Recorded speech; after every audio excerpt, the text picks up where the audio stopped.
President Trump downplayed the threat of the coronavirus on Monday, and we're also learning more about a potential exposure in the White House. This, as I mentioned, as some members of Congress self-quarantine. Paula Reed has the latest on the new questions the Trump administration is facing about the outbreak.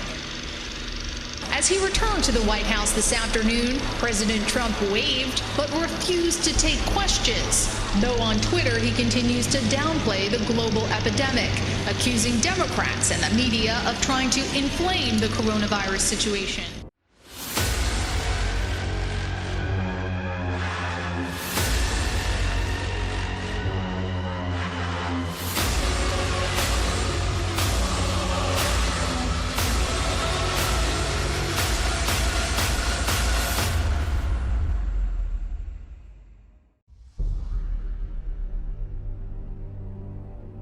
Recently, a pandemic known as the coronavirus broke out of Asia and is ravaging the rest of the world.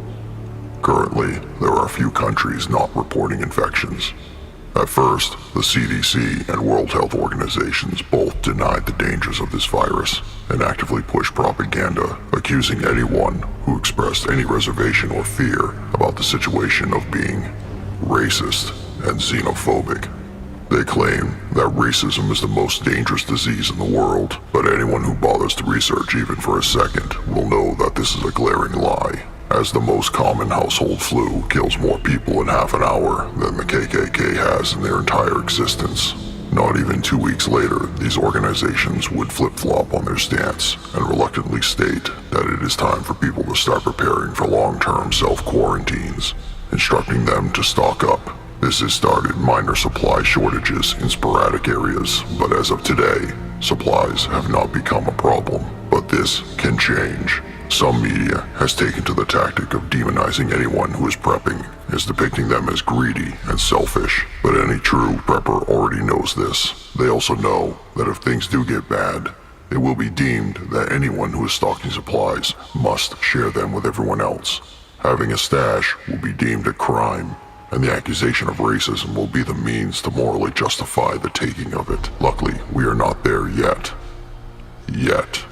As it stands today, the public has become split. Those who are preparing for a global plague, and those who continue to go about their daily lives the same as they've always done with every other mass disease. My stance is, be prepared. It is better to have a box of canned goods that you don't need and will have to eat later, than it is to be begging in the streets for scraps. At the same time, continue life as usual until you witness enough firsthand to cause you to bug in or bug out.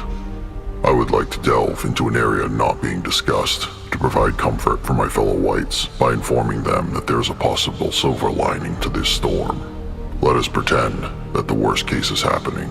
People are dropping like flies in the streets, and you are forced to lock down your family in your basement, keeping outsiders from entering, guarding your loot with an arsenal that you should have already stockpiled until those of infected have either died off or a cure is found. Keep this in mind. In the early 1300s, Europe was ravaged by the bubonic plague, more famously known as the Black Death. It was so deadly it wiped out a third of our people. To put in perspective, go to a public place like a store. While you're standing in line, look at the person in front of you and the person behind you.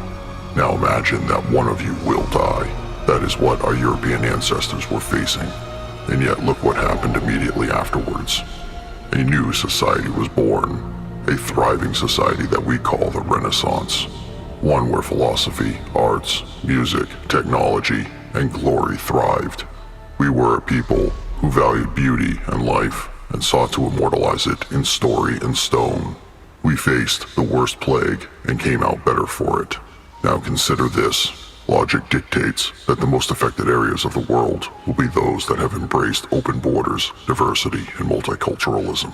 When you toss a deadly virus into a melting pot, you get a cesspool of disease.